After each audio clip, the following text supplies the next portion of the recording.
Good evening. Welcome to the new party. I'm Nora Christine. I'm about to give a really unpopular opinion, and I'm sure it's going to be especially unpopular amongst women. I'm Gray Mars. Break a record by being with 100 men in one day. And right after she was done, she recorded a documentary. I'm a vegan weed. Call yourself fresh and wear the same weak ass turtleneck on every show. Goddamn. Then we got goddamn the Sudanese Sambo. Bruh, man. And I'm Enzo. Bringing up in my lives is they're like, oh well, he's violating the Constitution by having a meme coin and him making money off it in office and everything like that. I was like, if that was the case, like there would be lawsuits up the ass and impeachment inquiry. I'm skeptic. Like I always say, don't let anybody trample on your constitutional rights. I'm Mia. That's not a correct power dynamic in my mind. Typically, the people that are trying to be removed are not in control. That's why they're easily being removed.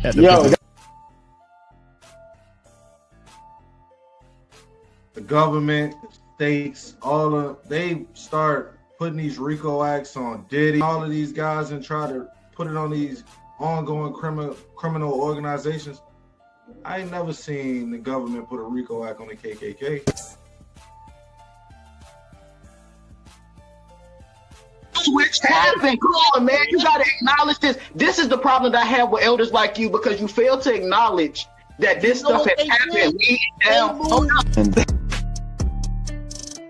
If we sit there and be old school, we gonna miss the boat.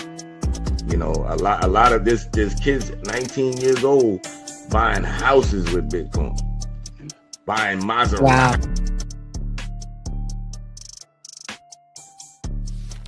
I think when it comes to the woman, if a man takes charge and he shows that he's logical,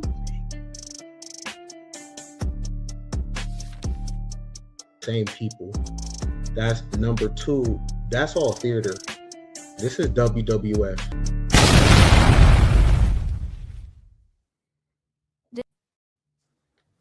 Disclaimer. The views and opinions expressed on this panel show are those of the individual speakers and do not necessarily reflect the views or positions of this channel, its affiliates, sponsors, or production team. This content is intended for informational and entertainment purposes only. Viewer discretion is advised. We encourage respectful dialogue and critical thinking around the topics discussed. Party. Why I like the new party? Number one, it's a group of people that's on a panel. We all have differences, but we all basically still come together at the end of the day. The new party for me is about unity. The new party for me is about educating people to the truth, letting people know what's been going on in our country. With that being said, shout out to the new party, man. We're going to keep it going with y'all. Welcome to the new party. I'm Nora Christine. I'm Gray Mars. I'm Mia.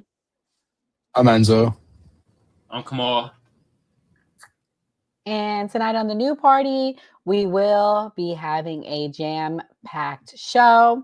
We will be having some history lessons. We got to take it all the way back to the 1800s tonight, people. But that's okay, because we're going to be talking about the Constitution and some acts and laws, because I feel like we got to remind people what the foundation of this country is.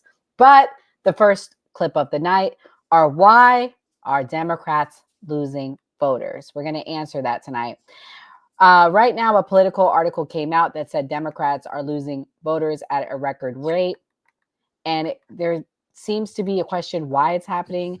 Unfortunately, Democrats also are losing money, they're saying. So we're going to break that down tonight. So I'm going to play this clip and it explains it. More than 2 million voters have left the party in the space of 4 years, according to the New York Times. Analyst Michael Prusa suggested that this isn't just a dip, but a potential death spiral for the Democrats. He said, I don't want to say the death cycle of the Democratic Party, but there seems to be no end to this. Wow. And you have to wonder why the Democrats are losing so many registered voters when they've had talent as exceptional as this. Dealing with everything we have to do with, look, if we finally beat Medicare. We've been to the border. We've been to the border. You haven't been to the border. And I haven't been to Europe. And I mean, I don't understand the point that you're making.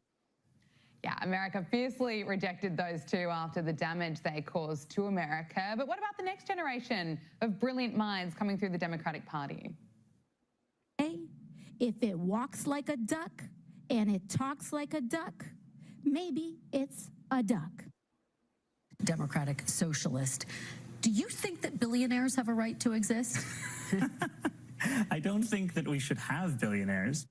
Yes, AOC and Mamdani. Well, according to this expert analysis on MSNBC, these are the brave leaders who are destined to take the party forward. Why are Democrats not, why are the polls bad? Why are they not breaking through? And I think it's a couple things. I think one is the people who are breaking through are brave, right? They talk like humans, they make the case, you know, and again, it's like Pritzker's chief of staff told me, it's not necessarily left versus center, it's fight versus cave. And the people who fight get support. And the people who cave or are mealy-mouthed or are, you know, very sort of corporatist-y, that crew, the crew that's afraid, cannot break through, does not appeal to voters. The question is, it's only going to be for people who really feel authentic, right? Sure, never been a... Why are Democrats losing voters? I'm going to go to our resident Democrat. Gray, why are you guys losing voters? The Democrats have been the popular party for like over 30 years. So you've seen the Republican Party, I would say MAGA, change like drastically.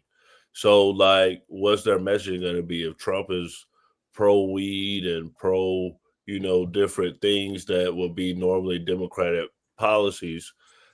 The younger generation is probably going to most likely identify with MAGA as far as like being progressive or being in the middle. I mean, yeah, fair enough. Skeptic, do you believe these numbers? Do you believe people are leaving in droves like the reports are saying? I think it's funny because I think that there is this thing that's happening where people want these short, cut down, dumbified clips of politics. And I think that it has nothing to do with qualifications because AOC has a double major. I've said this before. She's a very educated woman. Kamala Harris was way more qualified than this current man that's in office now, especially looking at all of his history and everything that he has carried with him that's baggage. So I don't think qualifications matter. I think it's more of like, are you cool or not? We're seeing it with Gavin Newsom where he has these, you know, he's firing back and he's like doing these cute little clips and people are eating it up. So I think if anything, it shows a reflection of America, how they don't want the information. They want you to dumb it down for them and tell them, you know, red man bad, blue man good. Like, so I think that it's a new thing that we have to kind of accommodate for the new generation. And I also think that Democrats tend to have more of a diversity in thought. And so if they don't agree with you, they will just come out and say, I disagree with this. And they'll stand strong to that. When a lot of conservatives, whether or not they agree with it, they're like in this cultish type of mindset. They're still going to stick through with the party. Oof, that cultish mindset, man. Mia, what's your thoughts? Why do you think that the Democrats are losing voters? I mean, it's probably a combination of everything. It could just be the way that we are heading for the country's in like really tough financial strains right now. So we're always going to head into an austerity type of place where conservatism naturally is going to rise up above anything else. But I think a lot of it is the messaging. Democrats have terrible messaging. So you have a bunch of people that have all these master's degrees, but they can't, but like you say, dumb it down, you have to dumb it down. You need to make it palatable for the masses. And Democrats are they're almost overeducated to the point where they lord their little degrees over you and they say, I have this degree, bitch, I don't care. Like, I literally don't care. Like, it doesn't make any sense. You have a degree, you can't build a house. You have a degree, you can't do a garden. You have a degree, you can't fish. You have a degree, you can't hunt. You have a degree, you literally cannot survive at this point in time. And I think the country understands that nobody wants to be lorded over by people that hug their degrees but literally have not accomplished anything. It's like, okay, you've accomplished $250,000 worth of debt. What do you have to show for it? Hey, I got that $150,000 worth of debt. um, um, but guys, our main guest of the night has just arrived. We will continue this conversation. Brad Kohler. I'm gonna play this clip. You guys may know him from his UFC career, and we'll introduce him. Let's go. And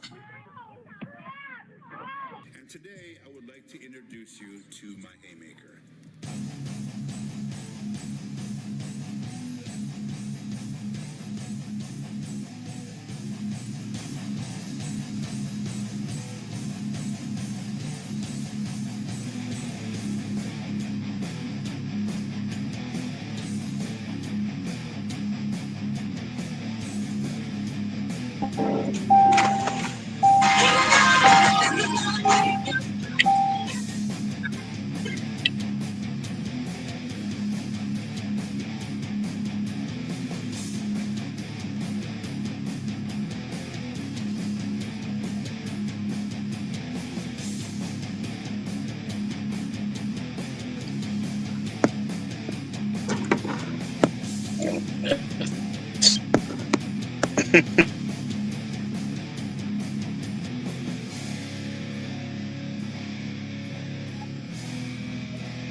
So, guys, I'm excited to welcome Brad Kohler. He is running for governor of Minnesota against Tim Walz. I had to remember because I saw you were running for commissioner at first. Brad, thank you for joining. How are you doing this evening?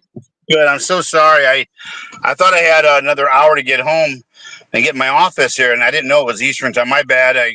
I get so many emails and stuff, and I should have read better. But sorry about that, guys. No, it's all good. You made it, so I'm excited to have you. I hope you don't mind. We had to go back and dig in the crates for the, top UFC clips. Can you tell us about your UFC career and how you got into politics? I'm sure the fans would be interested in that. Well, I got into the fighting. I was a wrestler, and I was training for the U.S. team. And my wife had left me and my daughter, and I was struggling as a McDonald's manager and trying to train for the U.S. team. And the fighting kind of came up all of a sudden, just hey, you're one of the top wrestlers. Would you be interested in fighting for a bunch of money and a world title? And so I did, and did very well. First year or so, I did extremely well, and you just kind of then got into pro wrestling a little bit, and pushing forward to politics, I became a businessman. I invented my own boxing products. I learned how to weld. You saw me punching my boxing products I invented. I sell those all over the world. I wrote a couple books. The last one I just released was called Built for This, meaning built for running for governor. Yeah, I've been through the legal system, been through the welfare system. I've been broke, homeless, and hungry, and it's I've been through it a lot. Shot, stabbed, lived through a blood disorder that was supposed to kill me, and then also a plane crash that impaled me and ripped out my stomach and intestines, and almost cut my leg off. And so a lot of things that kind of brought me to this point where, I always thought, well, what am I here for? Why did I live through all these things? Then COVID hit, And two of my children were on scholarships for college. And of course, my businesses were shut down, my manufacturing, my gyms, my restaurant. And then my kids, they couldn't attend college unless they got that COVID shot. And I was just more upset about that than I was the business being shut down. And, we're in Minnesota, and the 4 states around us weren't shut down. You had North Dakota, South Dakota, Iowa, and Wisconsin, of course. And they had no mask mandates. They had no shutdowns. They had no curfews.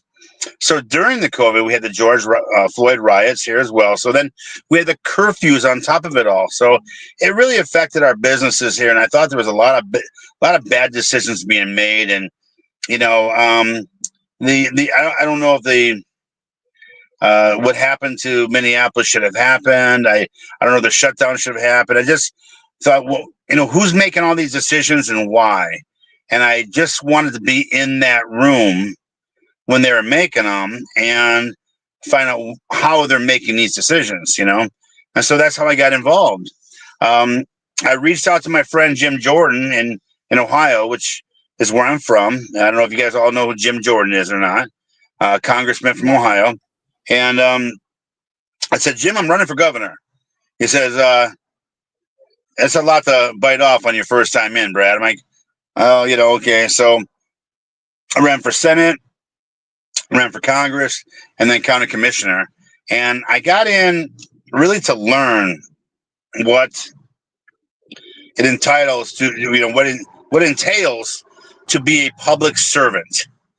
How do you help the people? And the one thing I found out about all 3 of those elected positions was none of them can do nothing. There's no power there. And so I'm like, how do you help the people? So I said, well, my first choice was correct. Governor, here in Minnesota. I don't know how you guys feel about Tim Walz. If you're a fan, I'm sorry that you feel that way. But he's been very disruptive and embarrassing to our state. We went from an $18 billion surplus to a $8 billion deficit right now. And there's just a lot of bad business going on in Minnesota. And I thought, well, I got some really good people around me. And I thought that, if I get in, learn how to help people, which is what I really want to do, unite people. It's not about being for Republican or Democrat. It's about helping the people of Minnesota. That was my mission. So I decided to announce in December of 24 that I'm now running for governor. And so now I am. Okay, that's awesome, especially because you guys were at the epicenter of what popped off in 2020, so that makes sense. I'm going to allow our founder, Gray Mars, to ask the first question. So thank you for coming, Brad. So our president is a celebrity, or he was a celebrity before he became a politician. And basically, I don't know if you're a celebrity, but you were a professional fighter. What about being a celebrity or a professional fighter makes you qualified to be a politician? Well, I never like to call myself a politician. I want to be a public servant. Politicians are people who go party line. They're either right or left. You can pick your choice. They go party line and they follow the party plan. And regardless of what is good for the people, they may not go that way. And I don't know if you want to call it establishment as opposed to grassroots, but where I'm different is if it's not good for the people, I'm not going to do it. So as far as being I don't want to say celebrities, I was a public figure and then became a public servant. I kind of like to look at it that way because, I actually go down and feed the homeless with my catering company. I mentor the felons. I coach kids. I try to do the things that a true leader should do for the people that need a helping hand up. So I don't need people's money. I'm not one of those kind of people that are out there begging for donations. I try to offer opportunities to people and help them and mentor them through a better life through, kind of like, you ever get people go, you know what you should do, you know what you ought to do. Well, I don't do that. I'm like, what do you want to do? How do you think you should go about that? Let's sit down and make your plan. So politicians are the ones who basically just do what the public may not need, and it never fixes anything. So we have politicians in office that have no accolades. They're not known for doing anything and have done nothing, but yet they keep getting elected. I think you all agree with me. That happens on both sides. Yep. No, I agree. That was my one question. I'm going to allow Kamal Johnson to ask the next question. Yo, what's good, Brad? I usually have multiple questions, but since I guess we short on time, I got only one question. How did you feel about the George Floyd situation? What was your stance on that since it happened in Minnesota? It was a horrible situation that should have never happened. We had a cop that probably shouldn't have been on the police force. We had George handcuffed and was never turned over. We had a lot of things there that were just wrong, and it was a tragedy. And the Republicans don't like me for many reasons. And Alpha News here in Minnesota, who are for the police, which it's not that I'm against the police. I'm for the truth and I'm for justice. The problem with justice is we have injustice in our justice system. And I'm very in touch with the Black community. I went to an all-Black college. My oldest son is Black. I am endorsed by the Black community, and it's not that I'm Black. I don't know what goes on all the time, but I'll tell you this: when you have situations like this that happen, I think that we need to come together as not just spiritual leaders, but community leaders, and say, how do we not tear apart a city? How do we make this work without doing that? And there just wasn't enough cool heads prevailing. And so we actually found out, in fact, that there were hired people coming in from other cities helping with the riots. Now, we should have been with the communities, with the families, showing our support of this horrible tragedy and tried to come to a peaceful resolution. But to tear down a city, it never gets anyone anywhere. There's people's homes, Black and white homes, still destroyed that they can't move into, and the businesses down there. So to me, this was just a horrible situation that I think could have been prevented with better leadership. Wow, that's a great answer. Thank you. So what college did you go to? I'm just curious because you said you went to a Black college. Langston University. Okay. Kamal, you ever heard of it? No.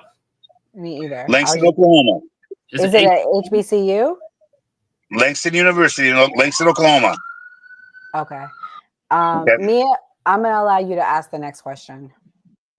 Hi, thanks for coming on the panel. We greatly appreciate it. I don't know anybody else on the panel, but I have been to Minnesota multiple times. I absolutely love Minnesota.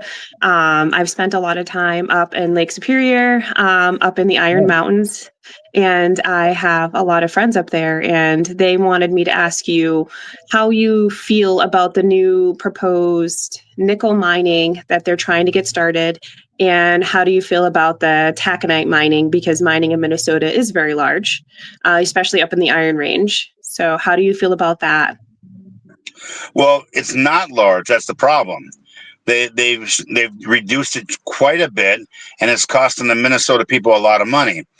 From research that's just shown as of today, actually, we have over $4 trillion in gold, mine, nickel, iron ore, and emeralds in the Iron Range that are not being mined. And my plan is to help people get their percentage of that. So it's like a weekly or a monthly income, and their profits. There's a share profit from those mines. There's $4 trillion in those grounds. So we need to do it safely and eco-friendly. But That's a lot of money, can help a lot of people. And so what needs to happen is we need to bring in 150 to 200 businesses that mine for the state of Minnesota. Hiring 60,000 people is what it's going to take. And that 60,000 people, average is $100,000 a year plus for salaries. That'll bring an extra $60 billion a year in income tax to the state of Minnesota, which will help reduce not just property taxes and income tax, sales tax, what have you. This is one of the revenue streams that I want to do to help and reinvest in Minnesota. So if we have that money in there and we're making all this money, the people of Minnesota should get a profit sharing program with that. And that's how I feel. Awesome. Thank you. I mean, wouldn't you like an extra check every month for the iron ore and the precious metals that we have in the ground? It's Minnesota. That's our property. That's our minerals. Yeah, fair enough. That's a great point. Skeptic, what's your question? Yeah. So, if you were voted in as a governor, would you support legislation that would basically pay out for reparations to the Black community? You know, I have a different plan for reparations. Okay. And talking to the Black leaders, I mean, I'm down in their churches every Sunday. I can give you their names. I'm down there every Sunday talking to them. I have we have as governments that bribe all of our communities, especially the Black community. My plan is to not bribe, of course, but actually have a influx of a lot of money that can help build opportunities for each community.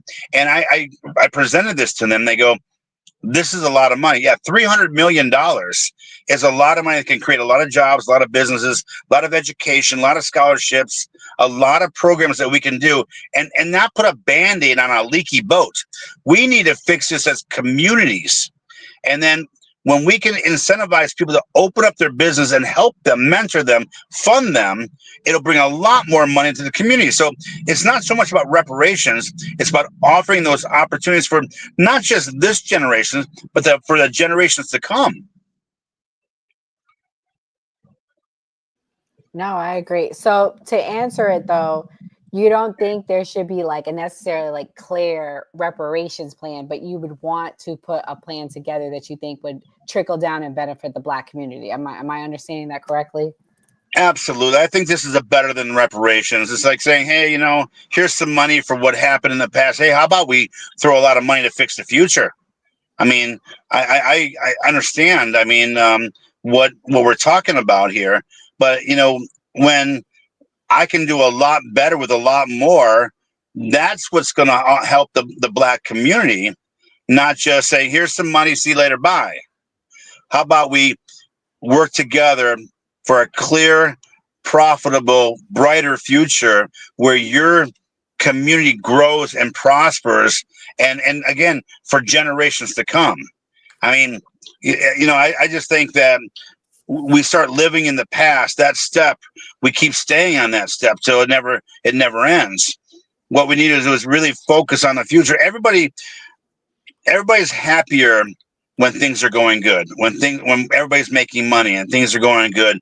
There's food on the table. There's more than lint in your pockets.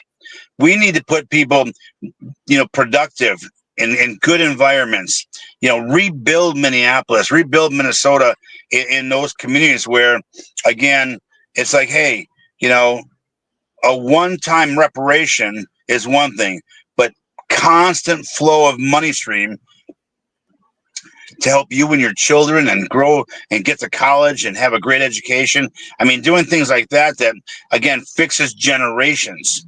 So it really is, you can call it a reparation, but for me, this is what needs to be done. It's an investment into the community to say, yeah, again, we can call it reparation, but this is more of an investment to say, let's look for a brighter future and make sure that the next generations will never have to be homeless and hungry. Fair enough. Enzo, what's your question? So Brad, thank you for coming. My question was, I was looking into the state of Minnesota as well. There's a lot of misfunding and underfunding for infrastructure in Yep. Minnesota. My question would be, how would you go about that and appropriate the funds correctly to have the infrastructure?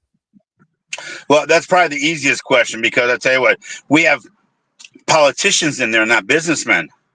A businessman has a plan. They surround themselves with smarter people and say, let's make sure we cannot fail at this. Let's make sure we set benchmarks that are the right forecasting, so we're not have to come back in 6 months, go, hey, taxpayers, sorry, we screwed up. We need more money. We're raising taxes. We need to set the benchmarks accordingly, hold people accountable, make sure that we have people that know their jobs. And I'll tell you what, if you know your job and you sit there, hey, my estimation for this job is $500, and you go back to your customer and go, yeah, I kind of screwed up, it's $2,000. They're not going to be happy with you. And our customers are the people of Minnesota.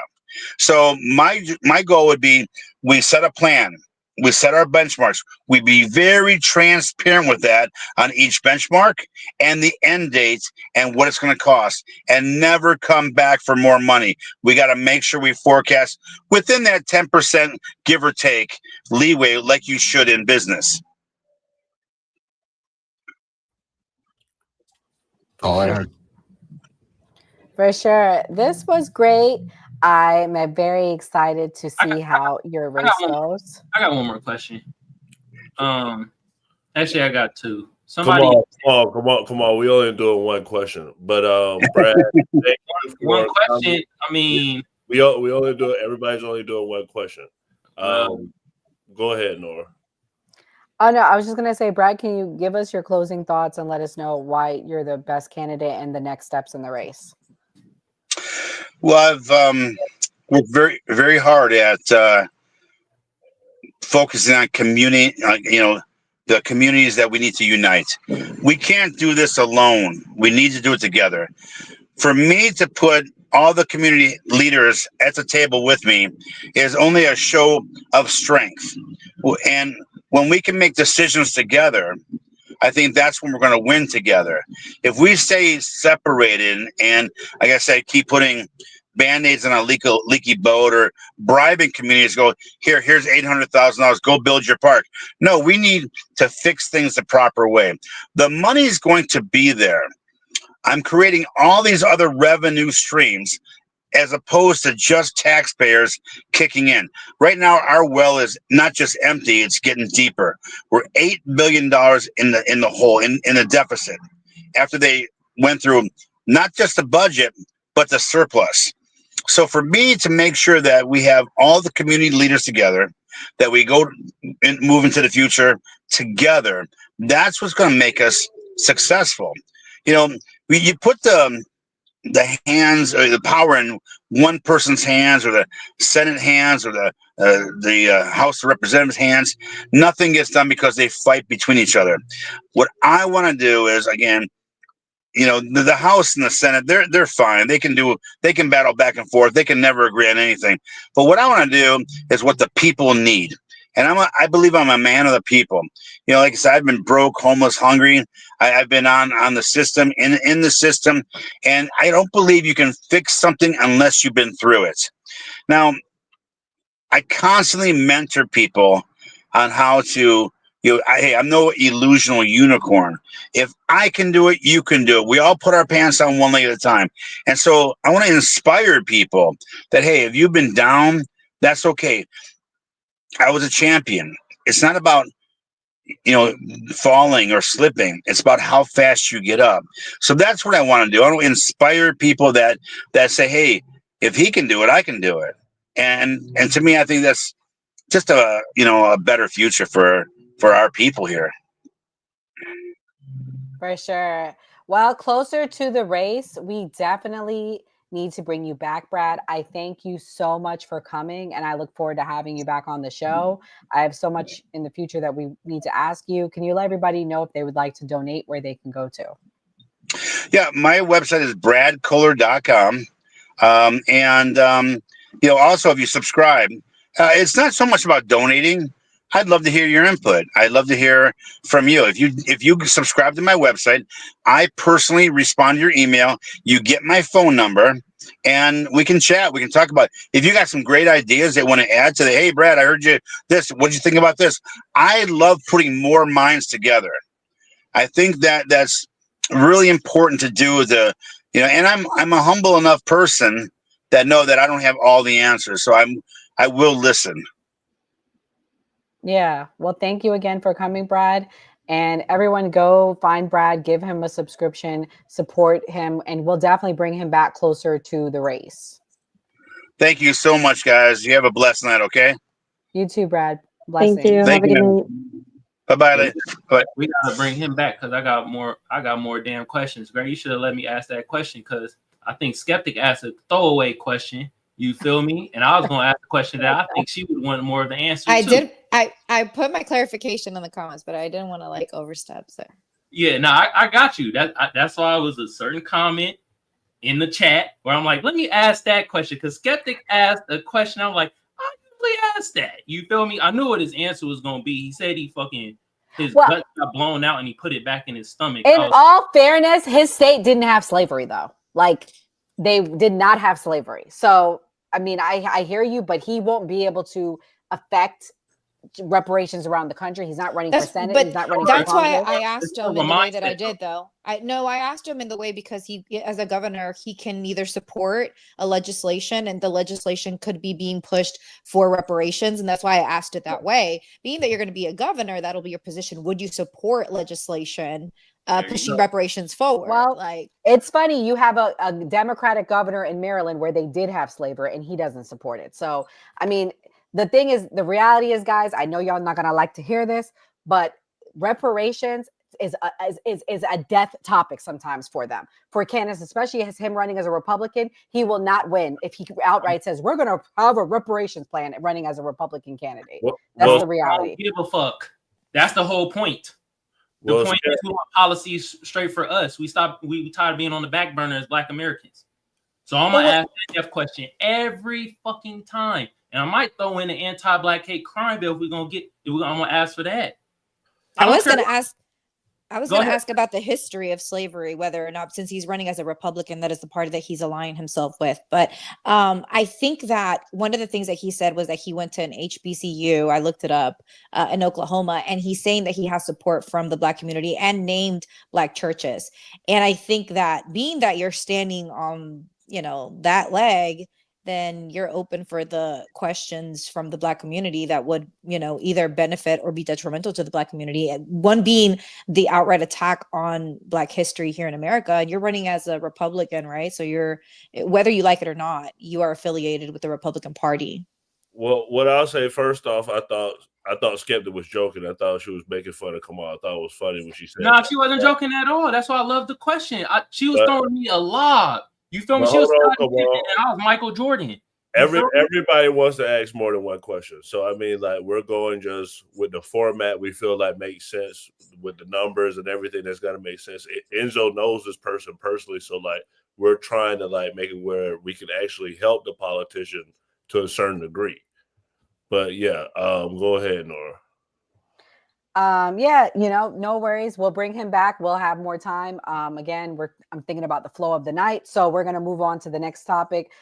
Should flag burning be illegal? I'm going to play a clip and we can respond to it. Condone the burning of any flag. Any flag. I think it's childish and it's just unnecessary. However, when President Trump signed this executive order into law yesterday, and it won't stand because the Supreme Court won't allow it to stand, but we have so many folks coming out and stating, well, it's your First Amendment right. If you want to burn your flag, go ahead and burn your flag. But I remember in 2020, and I think even into 2021, there were folks out that were protesting, and there were counter protesters, and the counter protesters burned a pride flag and a few of the other flags that they had out there. But they were arrested back then and charged in these liberal Democrat-run cities. But you can burn the American flag, no problem. You could burn the national ensign and our national colors, but these other flags were protected under the law. Where's the First Amendment right there? Well, what they did is they packaged this in their own way. And they said, well, we're going to run with our policy. And our policy says that if you burn these, we're going to call it a hate crime. Okay. Well, by you going out and stating that, that would mean that it could be punishable under the same law and crimes that you charge these other people with as a hate crime. Burning the American flag. Anti-Americans. Anti-American hate. I don't support or condone the burning of any flag. Any flag. I think it's childish and it's just unnecessary. However, when President Trump signed this executive order into law yesterday, and it won't stand because the Supreme Court won't allow it to stand, but we have so many folks coming out and stating, well, it's your First Amendment right. If you want to burn your flag, go ahead and burn your flag. But I remember in 2020, Skeptic, you're funny. Anyways, Trump signed into law yesterday, or he signed an executive order, let me say, that flag burning will be illegal. Skeptic, Miss Queen of Don't Let Them Trample on Your Constitutional Rights. We are going to do a history lesson tonight, so you're going to love the show. What do you think about flag burning? Should it be illegal, Skeptic? No, it shouldn't. And it's funny coming from the group of people. Gulf of America is crazy, Jessica. I'm just going to say Gulf of America on the shirt, crazy. Anyways, it's funny because how do you stand on freedom of speech, but then want to go back on people having the right to burn the American flag? Here's the thing. During July the 4th, you see American flags on people's body everywhere, particularly white people tend to wear a lot of the American flag. So to sit there and then talk about, oh, the way that the flag colors, like we can't even wear the flag colors is crazy. And the flag is treated is like kind of like crazy to me. Also, the reason why with the pride thing, because it's a representation of a marginalized group. Like stop with the acting like you don't understand that. Like it's the same thing with why people, when they fly, they put a cross, right? Cross stands for Christianity, but the cross was used for racist, symbolic reasons also. Like stop with this acting like we don't understand when we clearly understand. I think that it should be protected under the First Amendment right. It is freedom of speech. We're not a country that doesn't allow our citizens to criticize the government. Like I see where this is going that way, where people cannot criticize this president on YouTube because then they want to come after you. We can't criticize Israel. Like it's crazy. And now we can't burn a flag as wild. No, I agree with you, Skeptic. I don't like the direction of that. Enzo, I know you love Trump. You go on lives. You be defending it. I know they be beating you up. What do you think about My this whole house says flag? United States of America. Okay, Love no the more United MAGA. States of America. What happened to the MAGA Hey, hat, hold on. Joke's on you. It's the 45 one. Nancy Pelosi clap. Anyways. Enzo, what do you think about the flag burning? I've been waiting for this one all day. I love it. I love it. I love it. I love it. I love it. I've been saying it for months. You should not be able to burn the American flag. And I will stand on that hill and I will die on that hill all day long because at the end of the day, the American flag doesn't represent the government. You want to protest the government? Burn the seal of the president. Burn the seal of Congress. Burn the seal of whatever else. The American flag, in my eyes, as an American, stands for every single soldier that fought for your right to say, fuck the president, that I hate the government. That's what the American flag stands for me as an American. I don't agree that just because the prideful, the people of pride, the alphabet community, whatever, are a marginalized community, that it should make burning their flag a hate crime. What about Israel? Why can't we burn Israel's flag? They're not a marginalized community. They're a full-blown country, but it's illegal. It's a hate crime to do that. And this is the funny thing with everybody with this executive order. Everybody sees the headline and thinks it's going to get stricken down by the Supreme Court. Section 2 explicitly has the reason why in the executive order on why it won't be stricken down. So right here, of the Burning the American Flag directs the Attorney General to prioritize the persecution of enforcement of laws related to desecration of the flag and mandates vigorous enforcement against those who incite violence or violate existing laws while desecrating the flag, and refer to appropriate case to state or local law enforcement. So let's use the example of, I don't know, the peaceful protest of LA a couple months ago. That's in a company with another crime of rioting and looting. So therefore, that'll work. And that's the only time that anybody wants to go burn an American flag is when you want to make a statement while you're rioting and looting. So lock everybody up who burns an American flag. Well, before the rest of the team responds, I'm going to play another clip regarding why it should possibly not be or be illegal. It's based on the Constitution. Let's watch this. Conduct, but does it shield someone burning the American flag in protest? In Texas versus Johnson, the United States Supreme Court answered that question. In 1984, Gregory Lee Johnson participated in a protest of the Republican National Convention. Outside the Dallas City Hall, Johnson doused an American flag with kerosene and set it on fire. As the flag burned, protesters chanted, quote, "America, the red, white, and blue, we spit on you," unquote. Johnson was charged with desecration of a venerated object under Texas law. The trial court convicted Johnson, fining him $2,000 and sentencing him to 1 year in prison. The Court of Appeals for the 5th District of Texas affirmed. However, the Texas Court of Criminal Appeals reversed, concluding that Johnson's punishment violated the First Amendment. The United States Supreme Court accepted the case to determine whether states could criminalize burning the American flag. The court concluded that flag burning is expressive conduct protected by the First Amendment. As a result, state laws criminalizing flag burning were content-based speech restrictions that didn't survive constitutional scrutiny. Writing for a 5-justice majority, Justice Brennan concluded that the First Amendment protected flag burning because it contained a sufficient level of communication.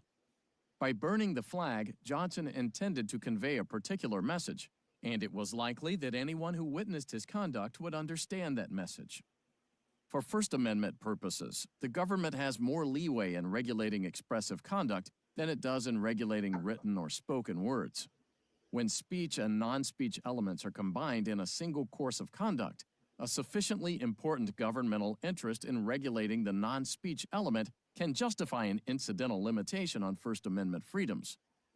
To qualify for this more lenient standard, the state has to assert an interest unrelated to the suppression of expression. Texas asserted 2 possible interests to justify Johnson's punishment.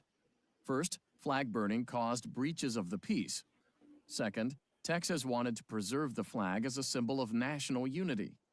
The first interest wasn't implicated in Johnson's case. Texas admitted that no actual breach of the peace occurred.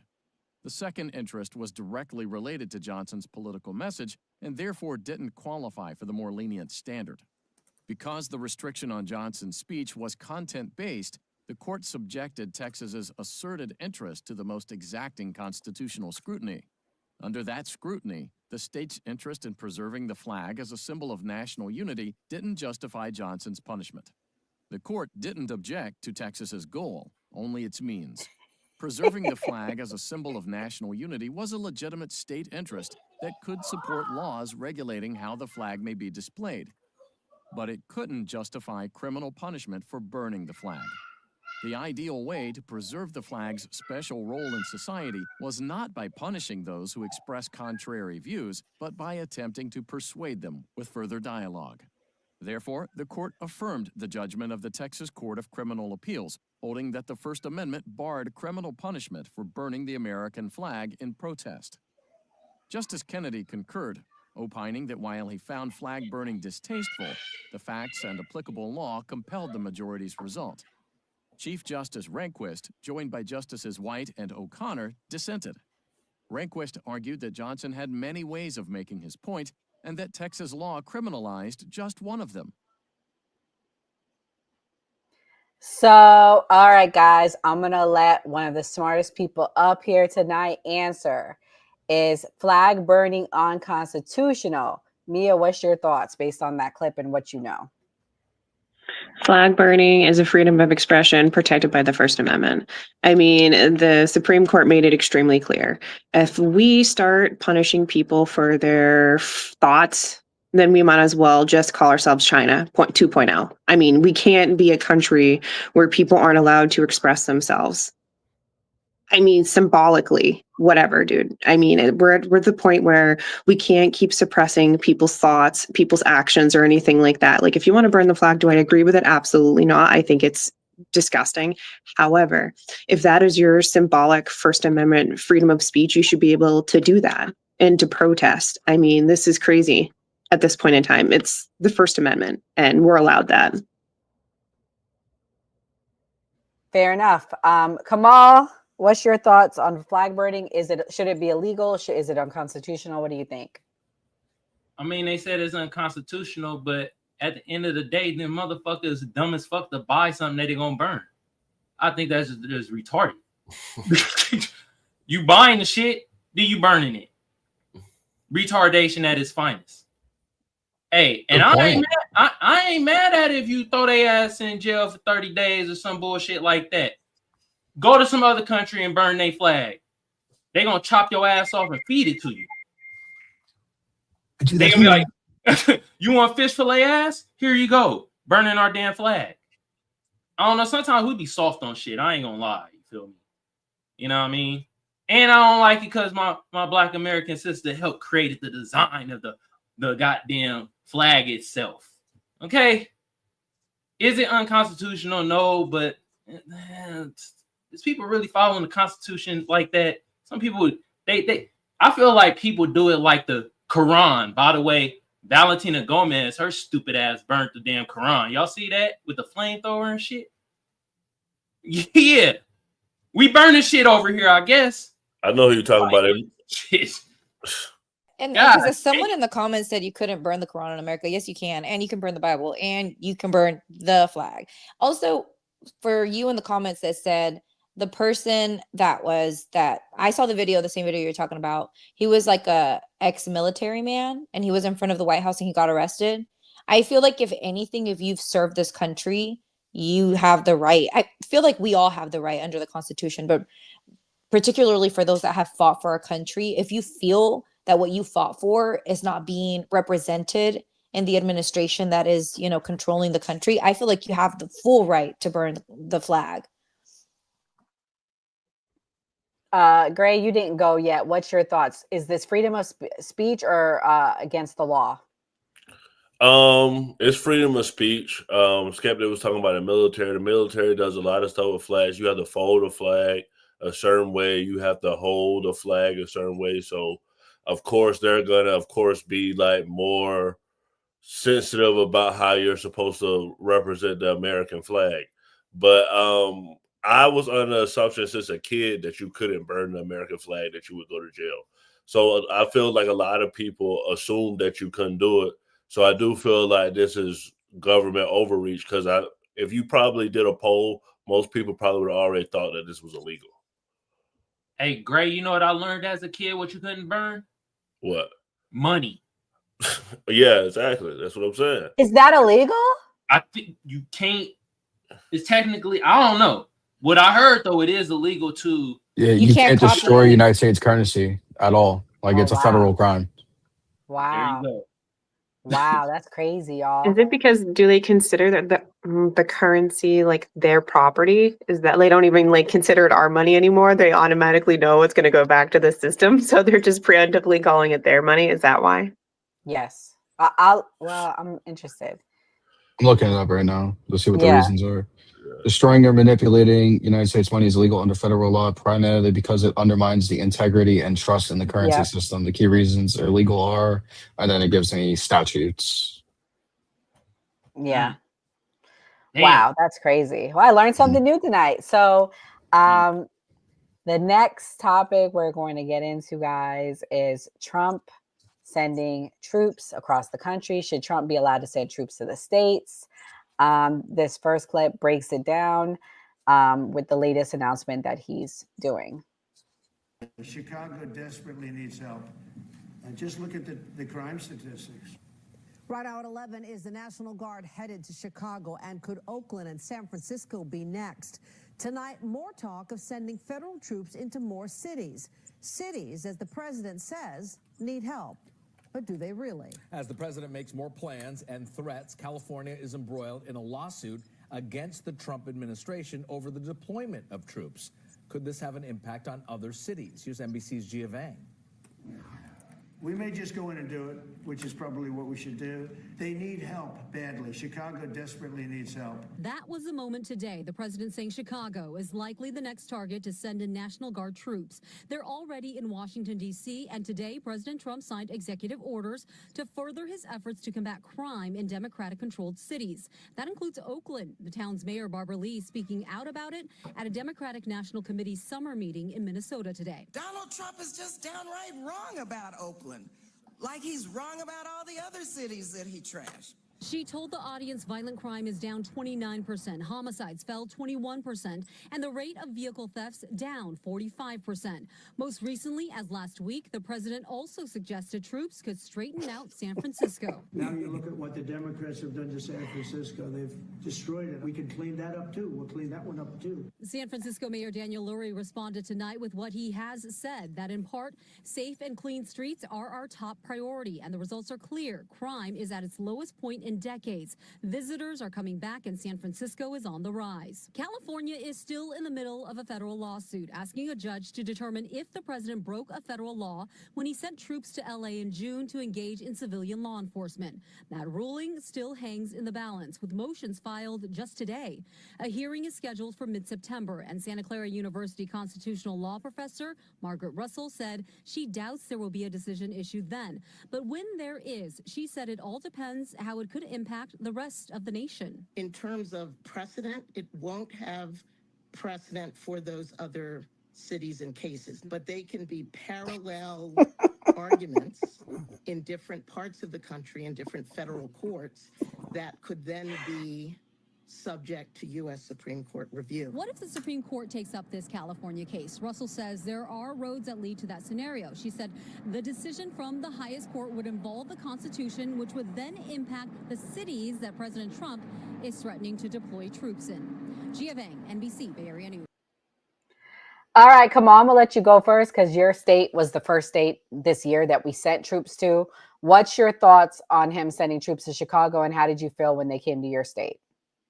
All right, so I'm about to put my tinfoil kufi on real quick, and this is what I think we're really doing, y'all. So I looked up the places he's sending the troops to. Crime is actually down, right?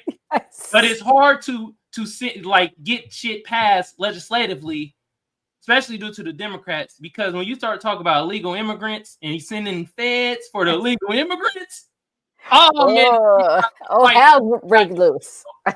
Oh my goodness. So now he just flowering it up saying crime, which we know is synonymous for Black Americans, right? Easily get the troops in there. Troops gonna be coming in there like, damn, ain't no crime over here, but Consuelo over here illegal as fuck. Okay, well, let's do something. Shit. So they gonna start. I'm telling y'all, I think that's what's happening. I don't know if this is true, but that's why I'm putting my tinfoil kufi on, and that's what I think is going to be the long play. This is just an easy way to get the troops in there without having so much pushback from a certain political party. You're going to see the other clip I'm going to play, Kamal. Your tinfoil kufi hat was right. Gray, what's your thoughts on him sending all these troops for crime? Do you agree? Do you disagree? And they're coming to our state. So what do you think? I think Trump is using crime as like a shield, and like Kamal said, it's kind of like towards black people. And the analogy I'll use is that people fear sharks, and sharks of vaporous. And if you don't know what that means that they hatch the eggs in the mother's uterus, and before when they come out, sometimes the sharks don't match the amount of eggs that come out, and that's because of cannibalism. So basically, sharks start killing each other before they even are born into the world. And that's how black sharks look. They kill each other in their neighborhoods, and so they're feared because they're like the sharks. And then you got like killer whales and dolphins and fishermen that fear the shark. Oh man, Mia, that was an interesting analogy. Sharks, whales, tinfoil kufi hats. We got a lot going on. Mia, what's your thoughts? Sorry, I'm sorry. Well, you're making me laugh. What's your thoughts? No. I don't think she's there. No, she said she was. Okay, never I mind. am. I'm here. I'm just listening. Okay.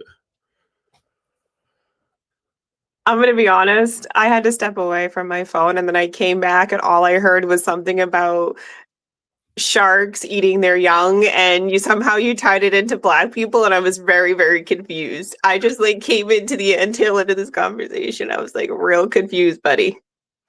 Confused. So, do you want me to explain it? What type of sharks is it, bro? Is it the great white? Is it the killer whale? You guys notice the sharks have a certain breeds of sharks when they have babies. They have the eggs. They don't even hatch the eggs. The eggs are broken up and they are in the uterus, and they eat each other. As soon as they come into the world, they eat each other before they are even hatched into the world. So when you look at black culture and black society, they're killing each other young. So you're going to have other groups that look at them and say, okay, wow, this group, they may not be killing us, but they're killing each other. I don't want them in my community. So fear. What I'm saying is fear. That was my analogy. Damn. Mia, are you ready to go? You want me to play the clip? Are you still trying to figure out the shark? You've done ran me away. Jesus. Mia said bye. Mia said bye. Okay, I'm gonna play this clip and ready to put the tinfoil hat on now again. Overwhelmed. I think the federal government is literally out of control. Now at 5 o'clock, President Trump is planning to send 1,700 National Guard troops to 19 states, including Indiana. The latest step as the Trump administration's nationwide crackdown on immigration ramps up across the United States. Thanks for joining us tonight at 5. I'm Dan Spieler. And I'm Aaliyah Blackburn in for Beer Shell. Soldiers will start mobilizing in September and will serve as support for federal immigration agents. This comes as several state and county agencies agree to partner with ICE. Camp Atterbury has also been approved to be used as an ICE detention center, with 1,000 beds also being made available at the Miami Correctional Facility as well. Fox 59 State House reporter Hannah Adamson explains how the troops are expected to assist and how state leaders are responding. Starting next month, hundreds of National Guard troops will deploy to help federal immigration officials. Border Czar Tom Homan says the goal is to go after sanctuary cities.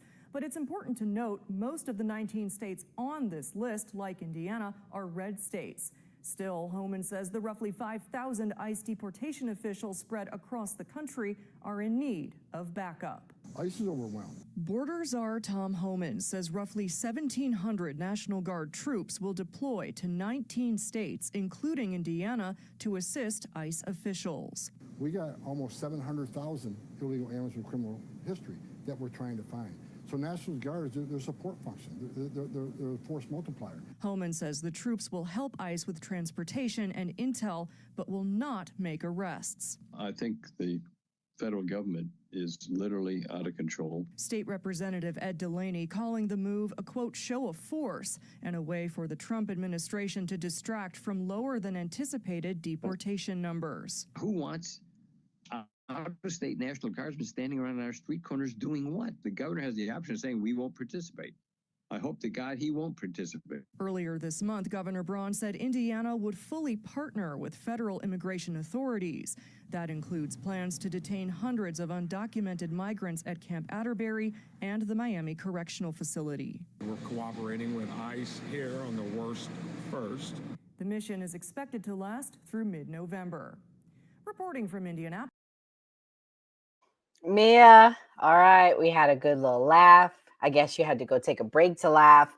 What is your thoughts on it appears that the real reason why he's sending troops is Kamal's tinfoil hat thoughts that it's due to ICE. What do you think?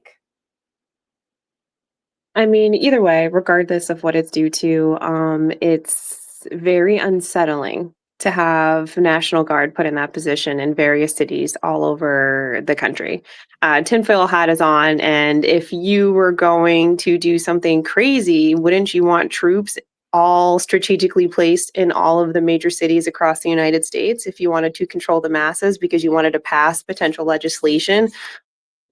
I mean, that's what I would do. Why would you not put your own people in all of these various places to subdue protesters and rioters? It just feels very seedy and a little bit sketchy. However, I do understand that if they are there for a positive purpose, whether it's detaining illegal migrants or it's helping with crime, obviously I want all Americans to live in a safe, conducive environment, and no American should live in crime. However, it just feels very they're going to drop something at the end of the year and they have all of these troops strategically placed all over the United States to tamper down resistance. It just feels like that more than it feels like they're trying to help the general public, because let's be honest, when does the United States government ever really help the general public? They always have an angle and they always want something from us.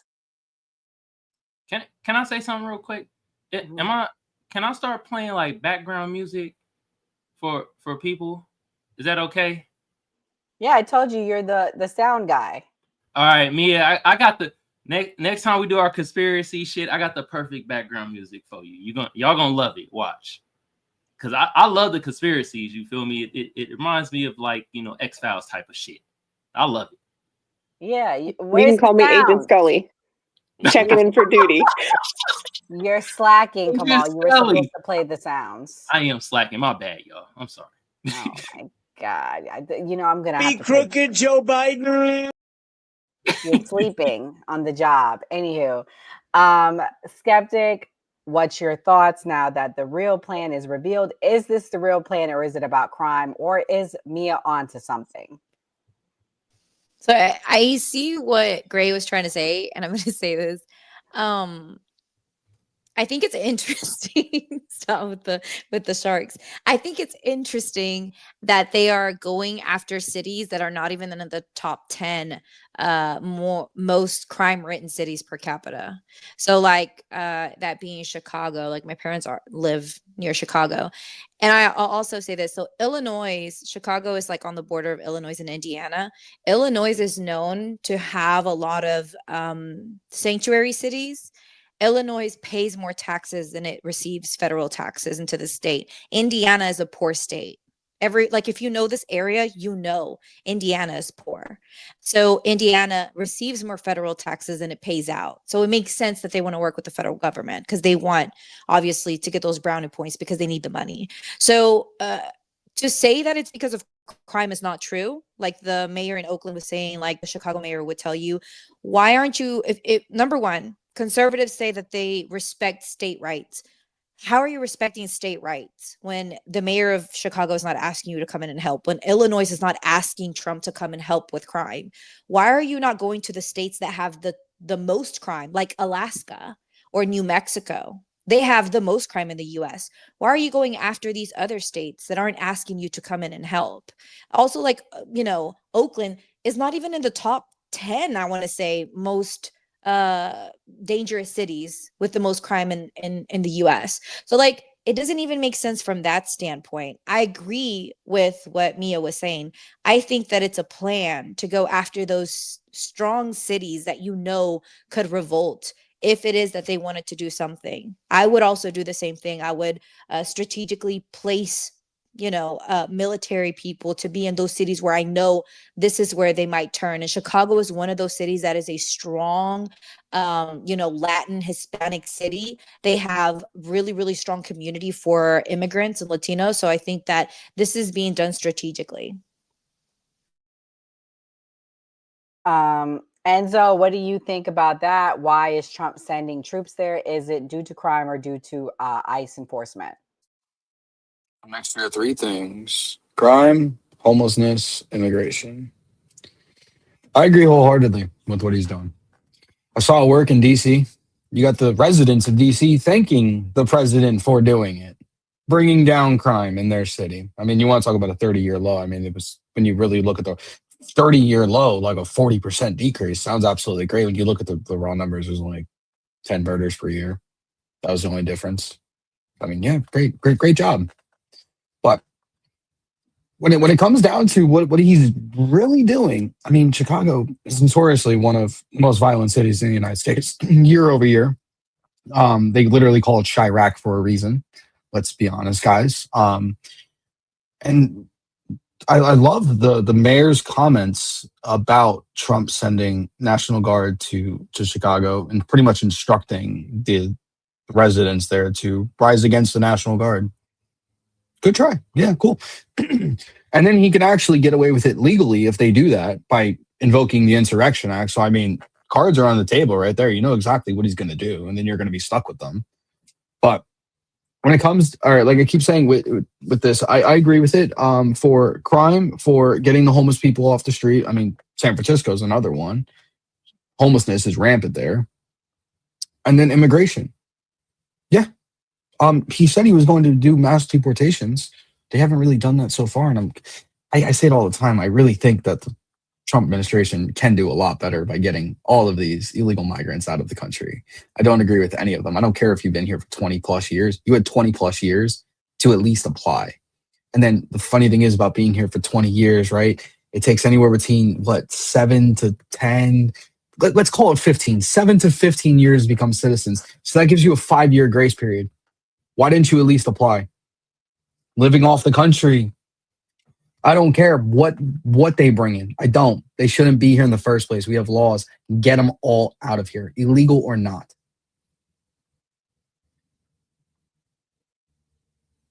Wow. So the question is Trump legally and constitutionally allowed to send in our troops to do what he's doing? I'm going to play this clip. And it talks about an interesting law going back to the 1800s that answers the question. It's a military act. What is the Posse Comitatus Act? Imagine a scenario where military forces are called upon to maintain order in civilian areas. This situation raises questions about the balance of power and the role of the military in domestic affairs.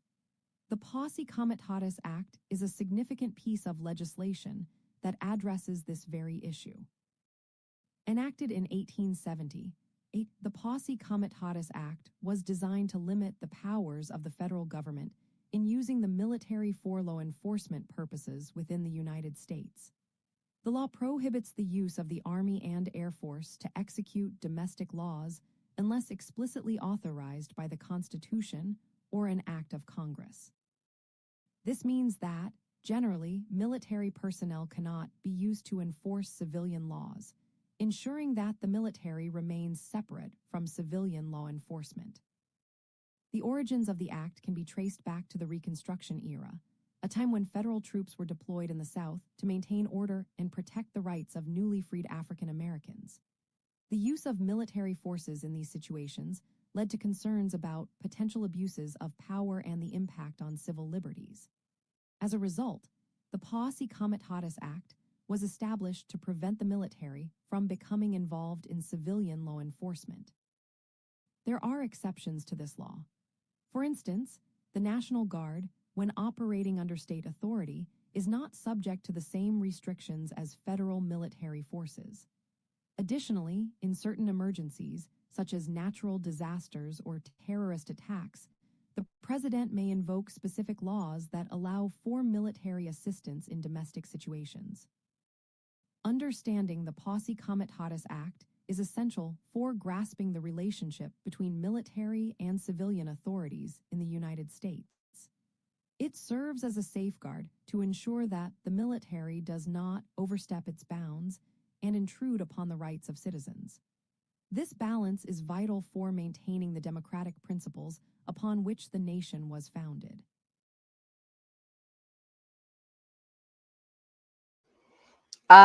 So based on that, what are our thoughts? Is what Trump is doing, is it legal? Should it be allowed? Gray, I'll let you go first. I mean, does it really matter with Trump if it's legal, if it's allowed? Trump is going to do what he wants to do. It's going to go to court. He's going to get sued. Then we're going to go through this whole song and dance, and they're going to say, "Oh, well, Trump should have done this." Like, I mean, and with this administration, I don't think it really matters. But I don't know if it's illegal or not illegal. I just played a clip and explained it to you.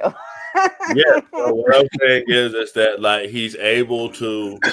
He's of course going over and saying the governor is supposed to control the National Guard, so we know Trump is overstepping. So I mean, like, but what you just played, like, is he breaking the law? And if he is, why isn't anybody doing anything? That's a good point. Kamal, what's your thoughts? Why isn't anybody doing anything? Because they didn't do shit during Black Wall Street.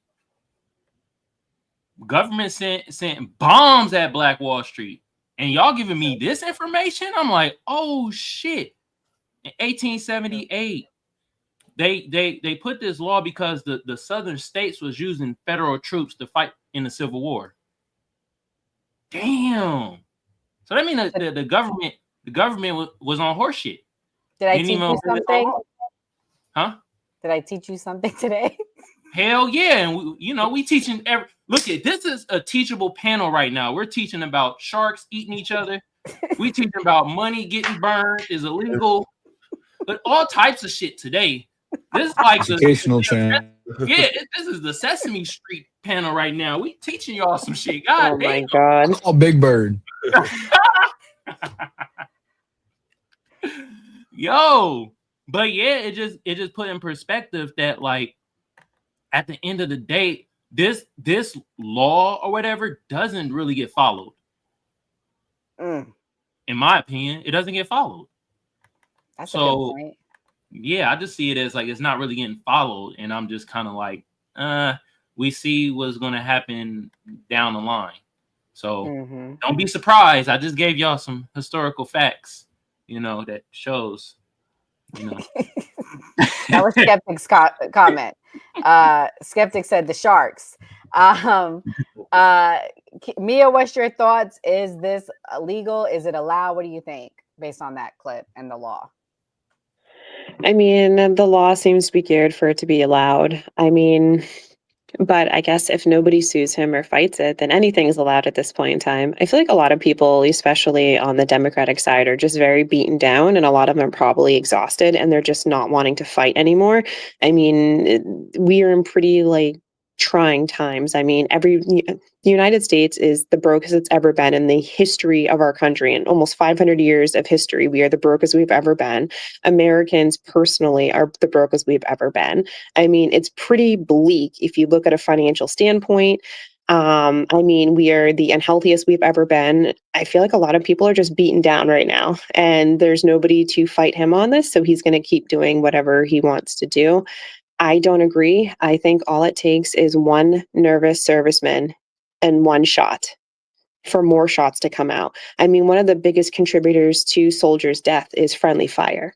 So, I mean, we're not going to pretend like we don't accidentally shoot our own or accidentally have misfires or anything like that. So all it takes is one nervous person, one scared person, one misreading of the situation, and then we could have dozens of dead civilians.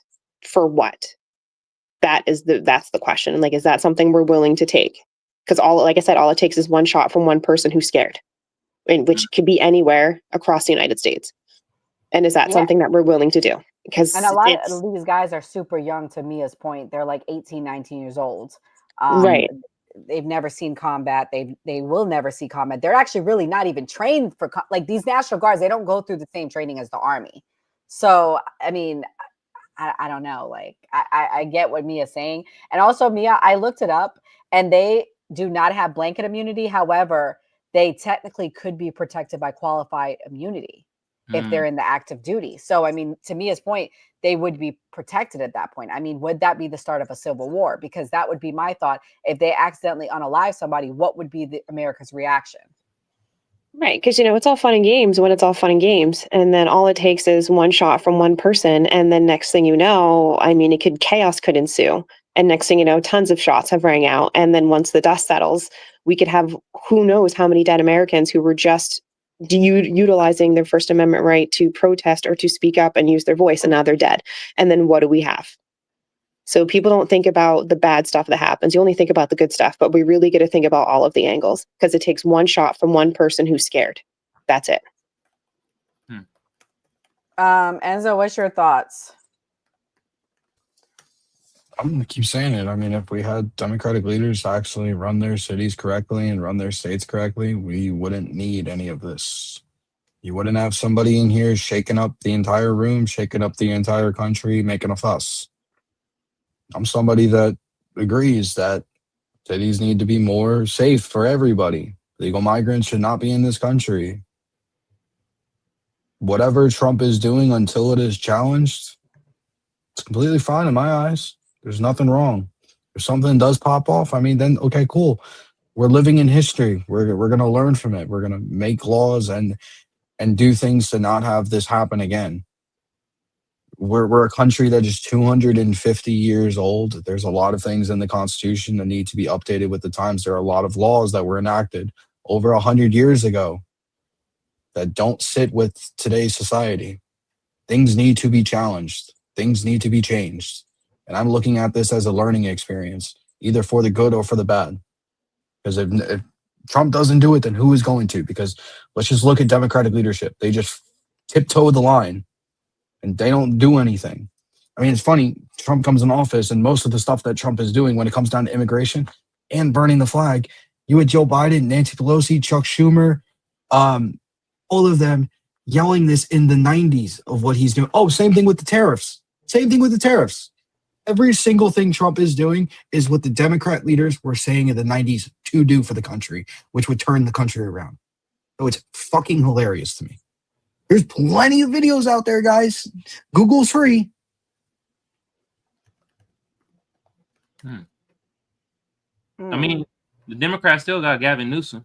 Somebody in the chat said He is a laughing stock. Hold on, just look at the state of California and then tell me you want that for the country. I know. Record unemployment, record homelessness, jobs leaving, people not wanting to be there, him mocking Trump, him trying to be Trump. Like, come on now. Just come out and say that you are Trump at this point. That's all he's trying to do. Hey, Eric Clean, like Gavin Newsom would clean up this shit in 2 weeks, bruh. Yeah, a little wildfire happened. Just burn everything down and take all the money. Skeptic, what do you think, girl? You think is constitutional what he's doing? I played the clip. I laid the facts out. I said the law. There is a law about this. I didn't just make it up. It's from 1870. What do you think? I think that if conservatives think that this is okay right now, when Democrats get back in office and when we start pushing forward trans rights and we start saying athletes should go to bathrooms, we should send soldiers down to the states that don't want to follow the policies that are passed. Like, what's good for the goose is good for the gander, because right now they're saying, oh, they're good with soldiers being sent down and basically not respecting state rights. I say the same should apply when the inverse happens, when Democrats get in office and when they start pushing for things that Republicans don't agree with. Send down the National Guard, make them force the states to do the things that they don't want to do, because then they start thinking differently, like, oh, hold on a second. Maybe this isn't right. Maybe this isn't constitutional. Look, conservatives can never think about it from the other side of the coin. They can only look at it when it's benefiting them. But if it was the opposite, if let's say that someone else was in office and we were pushing forward trans rights, for example, and we sent down National Guards to states that didn't agree with the policy, what do you think these people would be saying? Do you think that they would be saying, oh, I agree with National Guards going into states? No, they wouldn't. So like it's really crazy to me to sit there and listen to the party of small government, of state rights, and then agree with the federal government overstepping their power. Mm. Can I say something real quick to that? Yeah, go ahead, Enzo. This is what I keep talking about, 80-20 issues. We're fighting to clean up the streets. You're fighting for mental illnesses. That's what you're fighting for. That's exactly what you guys are fighting for, and that's why you guys are not going to be in power anywhere in the near future. Keep going that route. Keep going that route.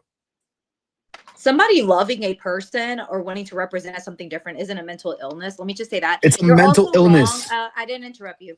You're also wrong whenever you talked about the stats with Chicago, because I have the FBI crime stats that literally say that Chicago's violent crime rate remains lower than the two largest cities according to FBI crime data.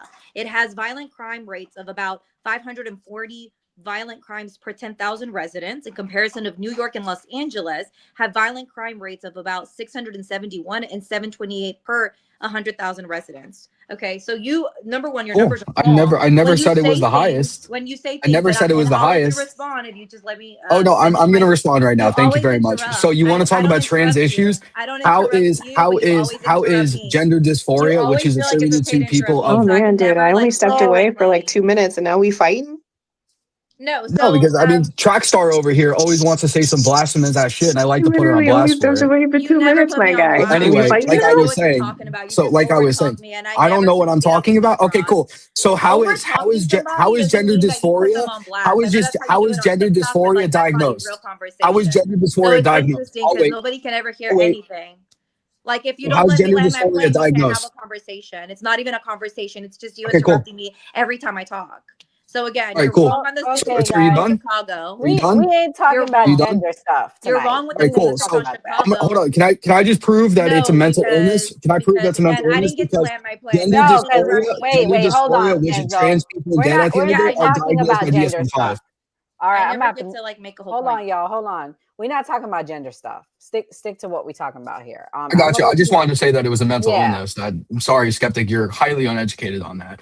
I've actually looked into that because I have somebody Right. in my Okay. family Right. who And you and how identifies as many that, facts? who was So we could diagnosed. just take your word for it that Yeah, you yeah, liking you should. women is the right Because you way have to to be live your life. diagnosed by the Right. DSM-5, So All which anything right, against that is a diagnoses mental mental guys. illness is illnesses. crazy. Okay, guys, we're gonna move on. We're going to the last topic. The last topic is gonna be about Trump and these Chinese people that he's letting in. Maybe we'll all agree that he shouldn't let them in. Let's end on a high.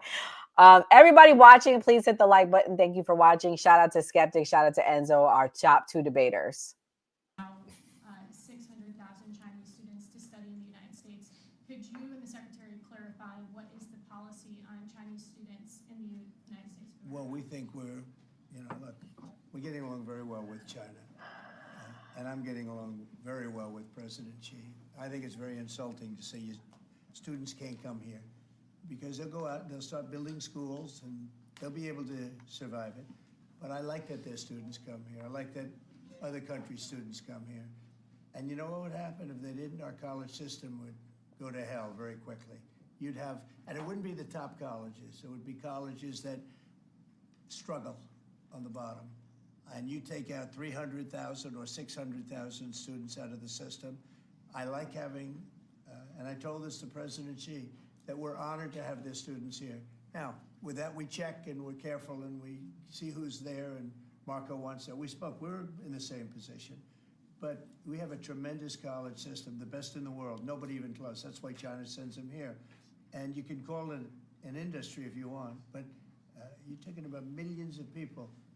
And I'm honored to have the students from China come here, and they're. So Trumpy, I love you, but you are backtracking. We are sliding backwards. You just said you ain't care. Am I crazy? Didn't he say he didn't care if they don't send their people here? Now he's saying that he loves them. I don't know. Maybe I'm missing something. Gray, what do you think? Trump's a communist. He just bought 10% of Intel. I mean, that's socialism, right?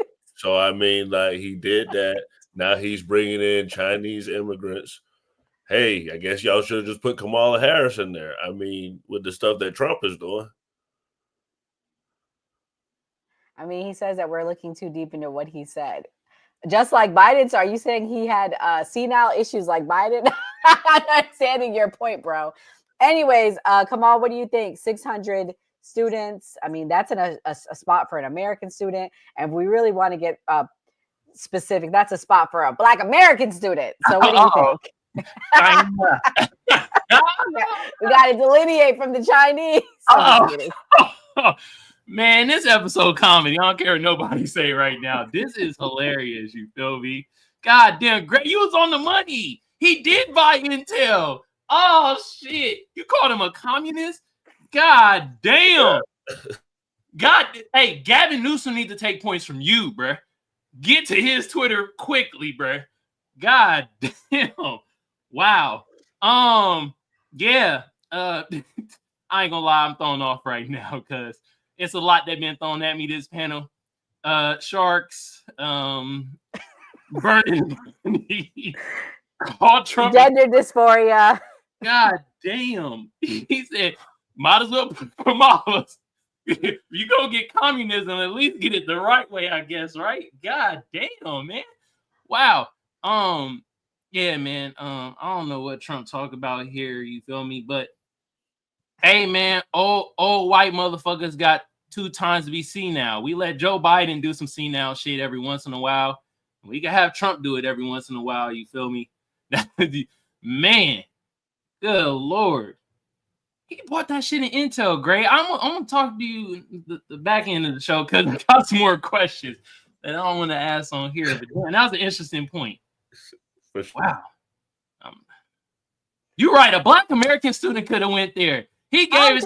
trying to say, I'm looking out. But real talk, a Black American, white American, Hispanic American, any American student could have went there, and that to me, 600,000 is a lot. I'm sorry, but I'm gonna be honest about college because I went to college. For most people that go to college, that shit's a scam.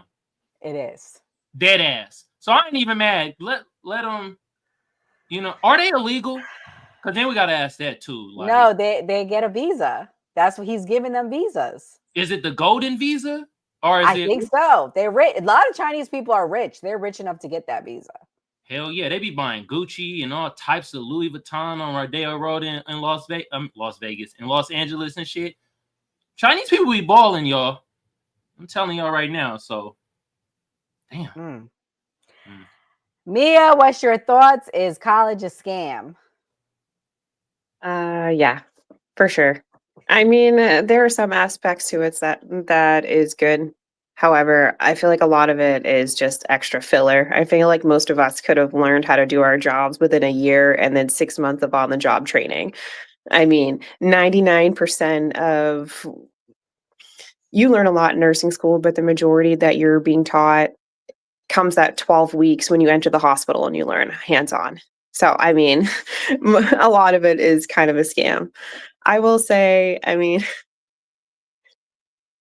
I'm not for a bunch of Asians coming here and taking our jobs. I guess I'm delineating from China. I mean, and have you guys seen all the news, like the newspaper articles? These Chinese students keep getting busted by the TSA with biological weapons and like psychedelic mushrooms and like bombs and shit.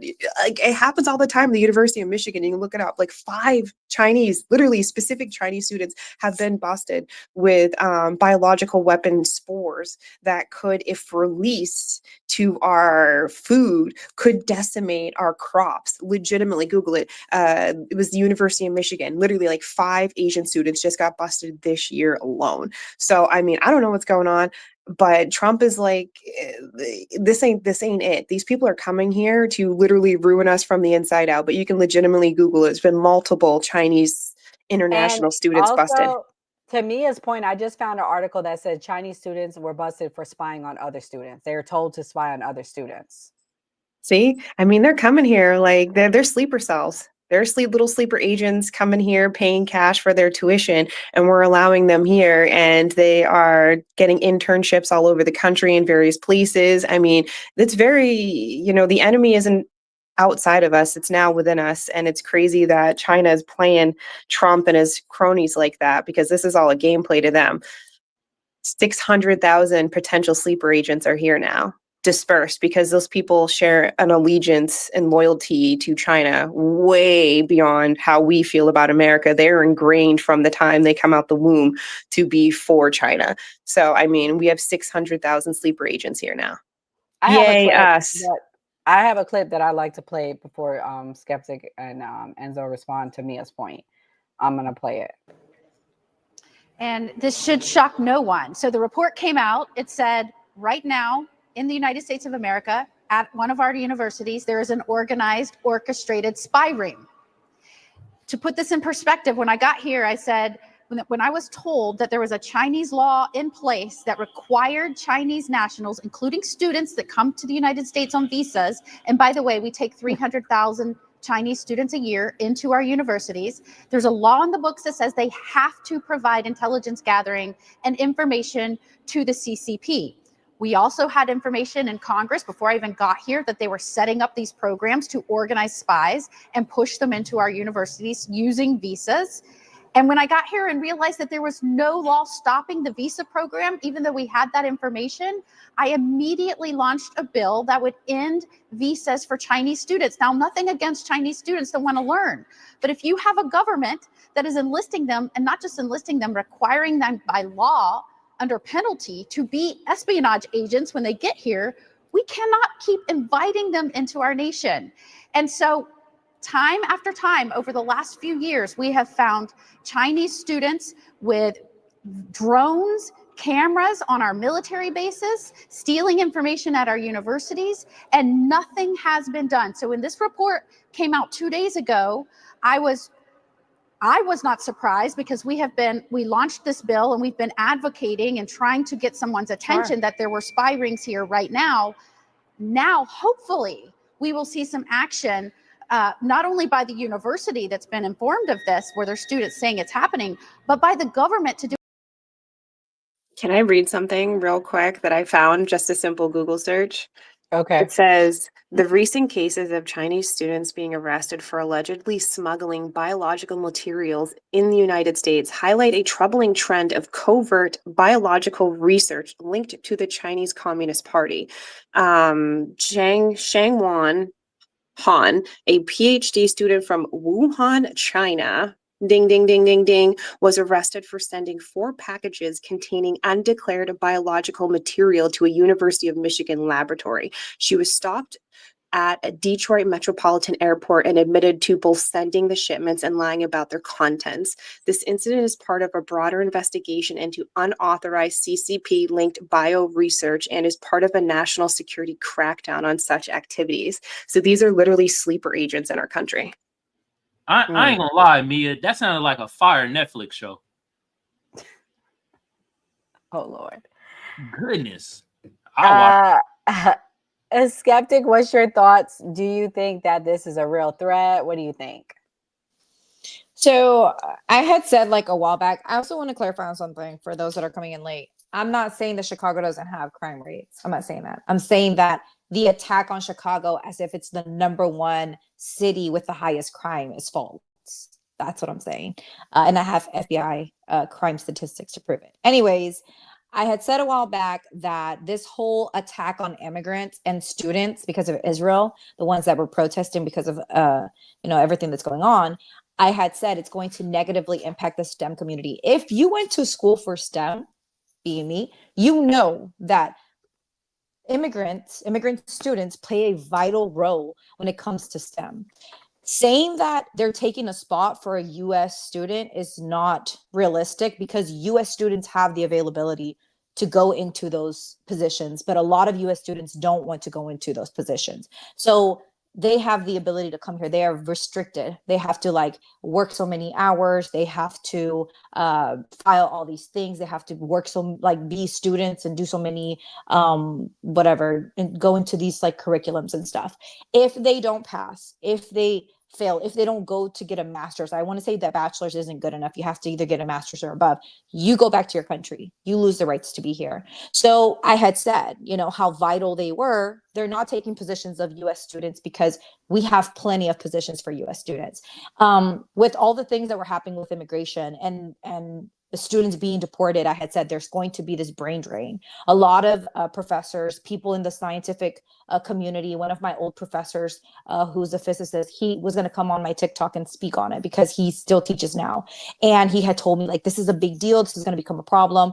I feel like this is the repercussion. This is the other side of it, where now they're trying to fix it. They're trying to put a Band-Aid on it because they're realizing how much talent they're losing, and this is not going to work.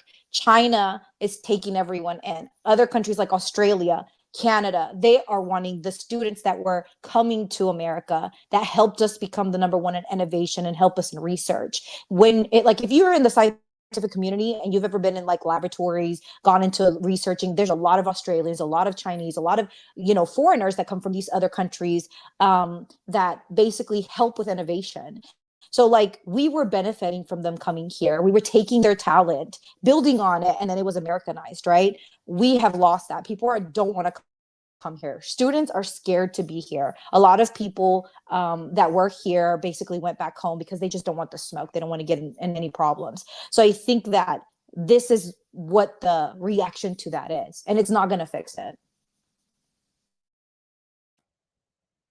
I have a cool question though, Skeptic.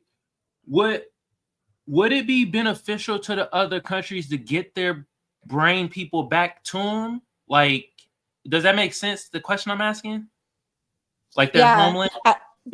I will say this: there is this thought process, like that America, because of Harvard and Columbia and all of these prestige colleges, that we have like the best educators. I don't necessarily think that that's true anymore. But I will say that I think that Canada is going to benefit from this, from people fleeing, because Canada was a country that jumped on it early on. They were like, hey, we'll take you, come over here. China, India, I want to say Australia was another one. And there are people like my professor whose wife is like Romanian, who was like, I'd rather go to another country. US isn't even my home country. I'm just here because she is a chemist. She's a professor who teaches chemistry. So, you know, they were like, hey, you know, all this stuff with immigration's going on, that's scary to some people. She's a resident. She's not American citizen or naturalized citizen, right? So like, you know, it just is going to kind of turn people off that have been sitting here comfortably for years. Why would you want to stay here when you know your talent now? You already got educated in the American system that's supposed to be best. Whether or not it's better is an argument, it's a different, you know, discussion. But people have this idea that America is like the smartest. We have the best teachers because we take immigrants from everywhere and we make the best, right? For sure. We'll go to Enzo because we can't go past 2 hours for the automatic shorts. Enzo. I'm gonna be like 85 on this and be like, I trust the man. He's got a plan. He's doing something behind the scenes that we don't know about. I mean, I don't necessarily agree with it 100%, but if we're really going to sit here and think that we don't have surveillance on all 600,000 of them that are going to come in here that we're accepting in here, is a little bit crazy.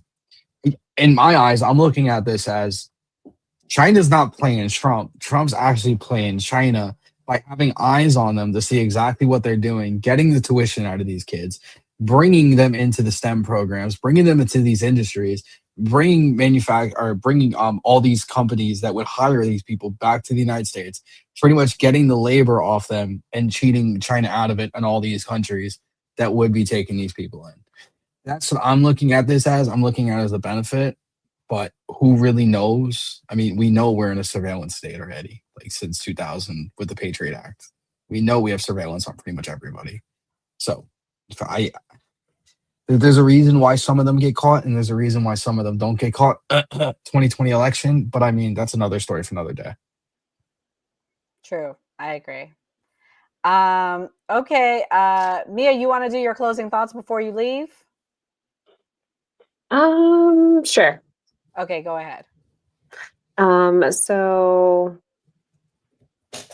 yeah, I think at the end of the day, everybody should understand that you are protected by the Constitution, and regardless of who's in office or whatnot, you need to, and even if you agree with what they're doing, you need to understand that all it takes is one shot, all it takes is one mistake to happen, and all chaos can come through. So having strategically placed armed men and women and putting the National Guard and putting them in that position to potentially hurt civilians is never the answer. I don't agree with burning flags. However, that is protected by the First Amendment right. And if that's how you choose to express yourself, it is what it is. And yeah, I hope everybody has a good night. Follow me on TikTok. And if you are not subscribed and following the new party, you need to, because we are absolutely hilarious and we do this almost every day. Facts. Gray, can you bring her down? I'm sorry. I can't do it for some reason. Shout out to Mia. She'll be back tomorrow night. Thank you for coming, Mia. Have a good night at work. But guys, we are wrapping up here. Thank you to everyone for watching. Make sure you hit the notification.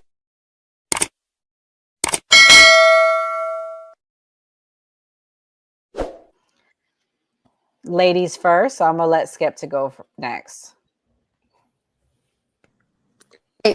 Respond to a comment talking about immigrants just take the money and they send it back to the countries. So the top 3 countries where immigrants send money to is Mexico, India, and China. We are big trade partners with these countries, okay? So much so that American countries have literal like expansions in Mexico, like Ford, for example.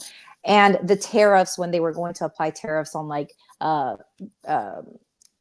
vehicle parts, it was going to be detrimental to American manufacturing for cars. So like Mexico is one of the biggest trading partners.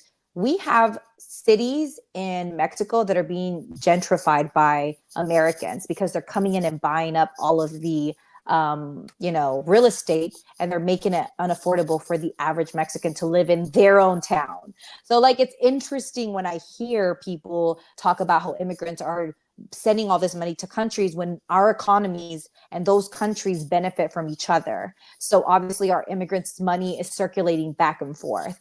Mexico being one, China being, obviously we found out how China is so important to the US because trade with China is very important. So our economies are intertwined. Therefore, the money that goes to their country is being circulated back in some way, shape, or form. So anyways, I think you should educate yourself. I love the new party. I like the back and forth. I like us speaking with each other and kind of challenging each other. I enjoyed today. Stay aware of the sharks, Mr. Gray, and follow us on TikTok. Like I always say, don't let anyone trample on your constitutional rights. Oh man, Gray, can you pull her down? I'm sorry. You're gonna have to do it tonight. It's acting up on my side. Thank you. All right, Kamal, what's your closing thoughts, my man? All right, first of all, y'all already know I got the new party pinned to the top of the chat on my channel. Y'all go check them out and also hit that notification bell so you know when they go live. You feel me? And then on my end, Kamal Johnson Network, go over there, sub to the channel, and also hit that notification bell so you know when I go live. Today was very informative, very, very funny. Also learned a lot of things. First thing I learned, I guess money is more important than the American flag, because you could burn the American flag, but your ass will go to jail. You burn some money. Second, if I have kids, I'm not letting they ass watch Baby Shark, because I guess sharks ain't about shit. They eat their own little kids. Ain't that about something? God damn. Third, Donald Trump is the greatest president marketer there ever is. You feel me? He knows how to market off things, and at the end of the day, he be executing. Okay, gotta say that. But he might have a challenger on the end. I mean, Gavin Newsom and his comp might, become a challenger. He's doing tweets of bruh and doing all types of other goofy shit on social media and stuff like that. So, hey, who knows? We might get more entertainment down the line. You feel me? Another thing, Eric Clean. I live in San Diego too. Minimum wage should be that much because San Diego is like one of the top most expensive cities in the United States. Damn near the world. It's expensive as hell in San Diego. So yes, stuff gonna be cool out here in Dago, even though the homeless problem is kind of rampant. Yeah, but like I said, today's episode was really good. Learned a lot of things. Learned about the government can't send the military to, you know, on the citizens and shit, but it look like they break that law whenever the hell they want. And then last but not least, I didn't get the shit on anybody in the chat like I usually do, but somebody stepped up to the plate. Taylor Maine said, how can I trust a guy with heart-shaped glasses? Well, I couldn't trust your mom's mouth to be great, but I still gave it a try. Anyway, everybody else in the chat, shout out to y'all. John, thank you for the compliments, bro, for the shirt and everything like that, and the glasses. Oh And I'm about to be out of here. I'm gonna let Enzo speak. I think secretly Enzo mailed that MAGA hat to me without me telling me. So I thought I'd be receiving that soon. Oh, he gave it up Bro, for I you. got That's I why got he's not 6. wearing it. I got 6 now. I got 6 now. I got you. Uh-oh. Got another one coming in the mail tomorrow. This was a great episode. Brad, thank you for coming. We spoke about a lot. It was very educational. Yes, it's great. I'm gonna talk on what everyone else thought. You taught us about sharks, man. I didn't know that at all. Not. I knew about like I don't even know what an animal it is. There's another animal that does the same thing. But anyway, when it comes down to burning the American flag, like I said, that is the hill that I'm going to unalive on. That should not be protected under the First Amendment whatsoever by any means, anywhere. You can't burn another country's flag in the United States, so hold that same energy. National Guard, like I'm going to keep saying it. Democrats, you guys need to do better. Wouldn't be needed if you just took care of your states, actually combated crime, actually did things to help out your people. When it comes to China, and I'm going to say it's like it's a surveillance state. They're going to be watched. I think Trump's playing them at the end of the day, but I mean, who knows? I could be wrong. If I'm wrong, I'll be the first person to say it. That's all I got. For sure. So I want to pull up the comment. Thank you, everybody, for liking the shark comment. It's infantile cannibalism is a phenomenon where embryos consumes their siblings within the womb or egg. So I'm glad I was able to teach somebody a lot. I definitely like animals. I'm one of the people that watch Animal Planet. I'll say, because we mainly talk about National Guard stuff, I was in the National Guard, and a lot of people that get in the National Guard, they're in it really for college money. They really work regular jobs. For me, I was in college when I was in National Guard. I would have been super upset other than the money to get to go deploy. So unless they happy about the money, I mean, you do get paid extra to work the extra hours. But I do feel like we're not actually talking about actual people that have to do this, because it may be something. It is people that have like good jobs and then now they can't work their job. But like we always say on the new party, always vote. Oh, Lord. Okay. So, guys, thank you so much for watching. I'm going to end with this. Thomas Jefferson, one of our founding fathers, said it best. The God who gave his life gave us liberty at the same time. Pretty much our founding fathers thought it was important to have our rights be highlighted. So I'm going to go with skeptic on this. Don't let them trample on your constitutional rights. The country was founded on some inherent rights, the right to free speech, the right to liberty, the right to peace, the right to wellness. And if the government is trampling on that, then I think we should use our voices and speak up. But we will be back tomorrow at 12 p.m. new. We have a big show coming for you. Moving forward, we are starting back with lunch with the new party. It will be every day daily at 12 p.m. We have a new cast member coming, Andre Williams, and we also will have Secret Service Sam coming and joining us. So he'll be back with us Thursday afternoon. But tomorrow we will be talking about Cardi B. Cardi B took the stand today. Many people didn't know that she has an active trial, so we will be breaking that down. I saw some people in the chat excited about it, so shout out to everybody. Definitely come back tomorrow. Shout out to Kamal, shout out to Enzo, shout out to Mia, shout out to Skeptic. Thank you so much for our team. God bless and good night.